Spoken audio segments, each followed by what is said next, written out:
Vamos con nuestro primer entrevistado, Víctor Valdivia. Él tiene 32 años, es enfermero, miembro del Cuerpo de Bomberos de La Granja, pertenece a ONG, especialista en emergencias y en desastres. Y fue una de las primeras personas que llega a asistir a este joven de 16 años una vez que ya estaba en el lecho del río, luego de que se concreta la caída desde el puente Pío Nono. Víctor, muchísimas gracias. Agradecemos también tu contacto a través del, entiendo, el matinal de Los que Sobran, que nos ayudó a llegar a ti. Así que también un agradecimiento a ellos.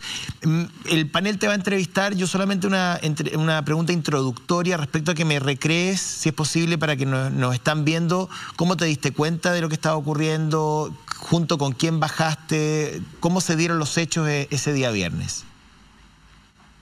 Ok, muy buenos días. Hola. Muchas gracias por la invitación. ¿Me escuchan bien? Sí, perfecto. Sí.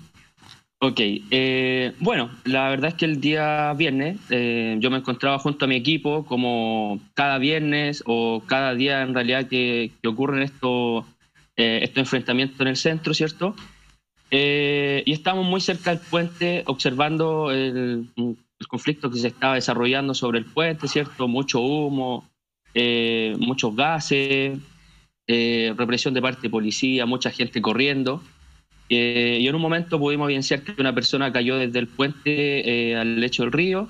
De inmediato nos acercamos a observar si es que esta persona se ponía de pie, pero lamentablemente estaba inconsciente, inmerso en el río. Por lo que bajamos de inmediato.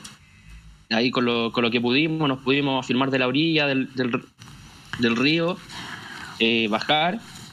Y bueno, como se ve en la imagen, pudimos bajar con parte de mi equipo, con José, con Feña. Había otra brigada que estaba frente también justo a la esquina en Pío Nono, donde bajó un médico, otro rescatista.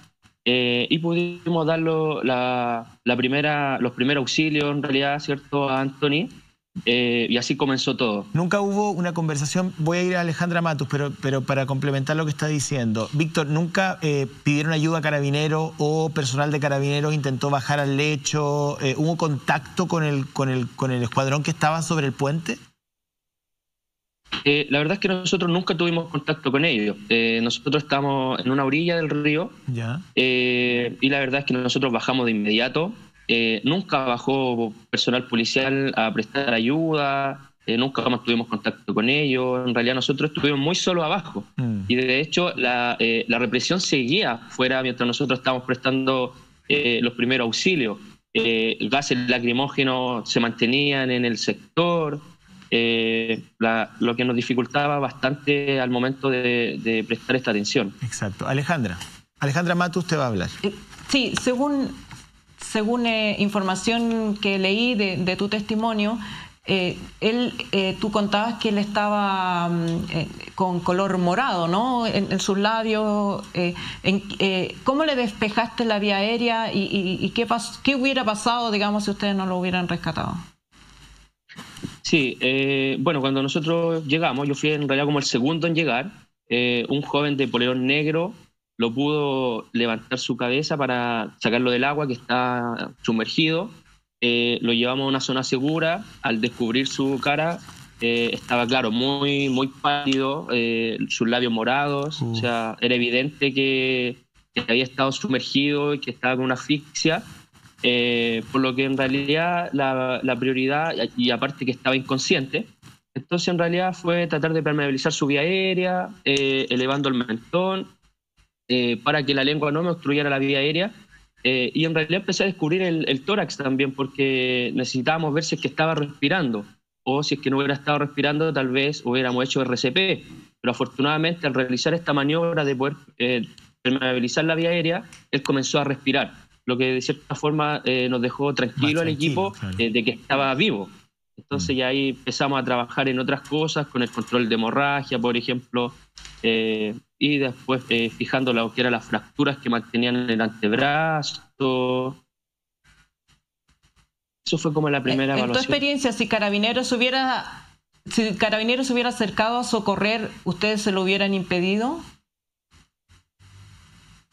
A ver, en mi caso, cualquier profesional en realidad que esté seguro y que tenga los conocimientos para poder prestar primer auxilio, y si puede ser un aporte, bienvenido. Pero si en realidad hubieran sido una persona que hubiera llegado solo a mirar, obviamente que no se lo hubiera permitido.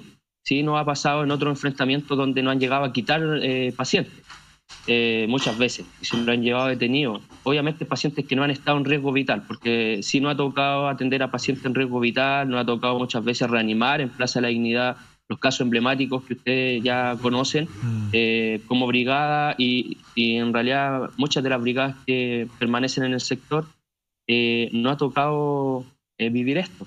En este caso concreto, perdón, buenos días. Mónica González te En habla. este caso concreto, ¿hubo en algún momento algún carabinero, oficial de carabinero, alguien enviado por carabineros que se acercara a ustedes y que tratara de socorrer al joven A?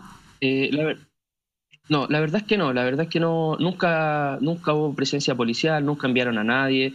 La gente que estuvo en el sector fueron civiles que se lanzaron de inmediato, afortunadamente no se lesionaron en el salto, y parte de las brigadas que se encuentran en el sector, que en este caso fueron 2 brigadas principalmente las que pudimos trabajar en el lugar, pero siempre personal civil, nunca estuvo... Víctor, perdón, ¿tampoco se te transfirió a ti o al grupo de rescatistas información de que este joven estaba en calidad de detenido? Porque eso es lo que Carabineros dice, que él estaba en calidad de detenido. Bueno, si no se acercó un carabinero sería... Sí. Perdón, ¿y usted se lo entregó al SAMU? Sí, nosotros una vez que lo estabilizamos, ya...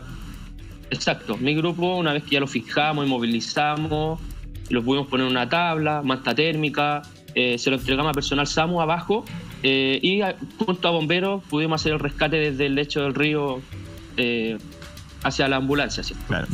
Sí, Víctor, me gustaría preguntarte lo siguiente, porque siempre en estos temas hay opiniones que señalan que es importante ver qué estaba pasando previamente, ¿no? Cuando las manifestaciones adquieren ciertos ribetes, es interesante entender cómo llegan, y te lo quiero relacionar con lo que pasó el viernes pasado, ¿no? En Plaza Italia, o sea, cómo llegamos a un punto en que de repente tienes una situación desbordada, donde los jóvenes empiezan a romper los semáforos, donde se queman 2 buses, o sea, ¿qué quiero decir con esto? ¿Cuál es la situación que te ha tocado ver a ti para entender de qué forma de pronto las cosas pueden salir del curso en que aparentemente, ¿no es cierto?, comienzan a estar? O sea, parte de una forma la manifestación y termina en situaciones no deseadas. Entonces, volviendo a ese día, ¿qué es lo que estaba pasando ahí? ¿Cómo partió esta manifestación? ¿Tú estuviste desde los comienzos de aquella manifestación cerca del puente Pío IX? Sí, la verdad es que nosotros llegamos en realidad como...